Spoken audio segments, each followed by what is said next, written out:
President of the University of Missouri has just resigned on live national television.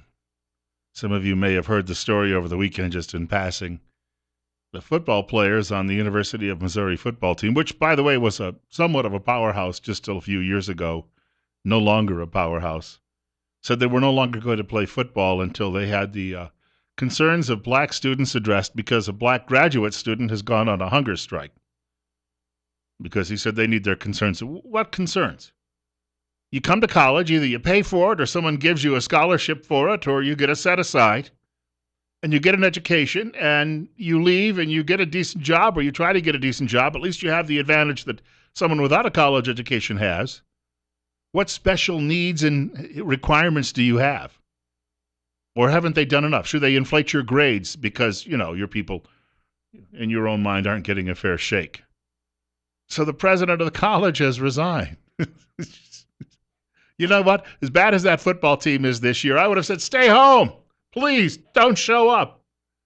9:23, Bill Colley with you on Top Story on News Radio 1310 KLIX and newsradio1310.com. We've been telling you about Tint Lady of Idaho for a very long time on this program. In the summertime, we told you that tints in your windows can actually help reduce that heat that pours through. This time of year, the concern would be the ultraviolet rays that end up bleaching things in your home or your business or your automobile. And those are very, very powerful. Window tints, on the other hand, cut that down, and that'll preserve a lot of your valuables and your furniture and your carpets that would otherwise be subject to that bleaching effect. And you can get a free estimate if you're thinking about window tints, which will eventually pay for themselves because of some of the savings you have on those valuables, or in the summertime with the reduced bills for cooling your home or your business. So you can get a free estimate by calling 736-8469 or go online at tintladyidaho.com. Locally owned and operated, more than 20 years experience in the business. 1887 Highland Avenue East in Twin Falls, open Monday through Friday, 9 a.m. to 5 p.m., Saturday by appointment only, closed Sundays. And remember, don't squint, get tint. You could reach our program today by giving me a telephone call at 736-0300, 736-0300. 925 and 44. I've got to share with you quickly as a follow-up to some of the global warming argument. I did not have a chance to highlight this and mark it up because I saw this just before going on the air, but I think that this will be interesting. John Siciliano, a writer at Washington Examiner, this is the headline: World Bank wants social safety net in global climate fight. So I'm seeing this really for the first time as well. The headline caught my attention. I printed it out. I grabbed it about 8:02 this morning and raced into the studio. The World Bank wants nations to adopt something akin to a global social safety net to address the effects of climate change on the world's poor, providing universal health care and other subsidies as a way to protect millions from becoming impoverished from increasing floods, droughts, and disease. Universal health care. That is worldwide Hillary care is what they're talking about. Now, most of the countries that already have worldwide national health systems already are running into serious problems. They're bloated. The bureaucracies don't get things done very quickly. You have to wait months and months and months and months sometimes for a surgery. There was a story about the woman in England, the National Health Service. She had breast cancer. They said, well, it'll be about 6 months before we can do the surgery. She said, but I could be dead. Well, yeah, but there are people ahead of you.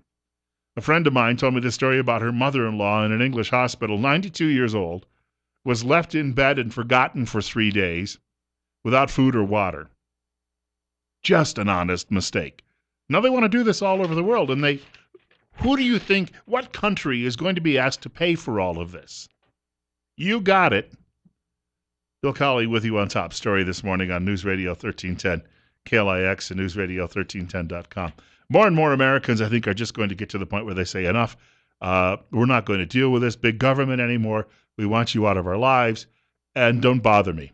And if you do bother me, I'm going to be well-armed.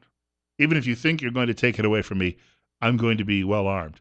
Daily Signal. Oregon County passes initiative allowing sheriff to void gun control laws if he thinks they're unconstitutional. Natalie Johnson, the writer. Nearly a month after a tragic mass shooting shook Umpqua Community College, a rural Oregon county roughly 2 hours west of the school, passed a measure directing the sheriff to bypass state and federal gun laws if he judges them unconstitutional. Now, when they say it's 2 hours west of Umpqua County, That would mean it is actually getting over there near the coast, where you'd expect it to be, well, where most of your rabid liberals live. Coos County residents smoothly approved the Second Amendment Preservation Ordinance on Tuesday, with more than 60% voting for its passage. The ordinance bars public workers from using county funds to enforce any laws the sheriff deems unconstitutional. It also prohibits enforcement of Oregon's recent law requiring background checks on private gun transfers, including transactions between friends. County workers who violate the measure could face a $2,000 fine. Yeah, this is coming out of Blue State, Oregon. In fact, near the Blue Coast. Coos County Sheriff Craig Zani, who was now tasked with deciding which gun laws are in line with the Constitution, did admit to the Oregonian last month that while he is a strong gun rights advocate, he had concerns about whether he had the authority to make those decisions. In other words, they're putting a big weight on my shoulders.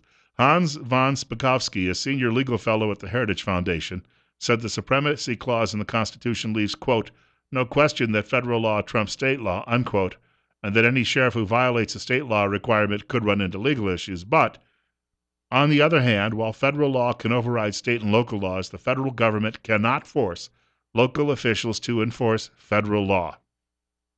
So, we're seeing a blow for freedom, for liberty, being struck in neighboring Oregon.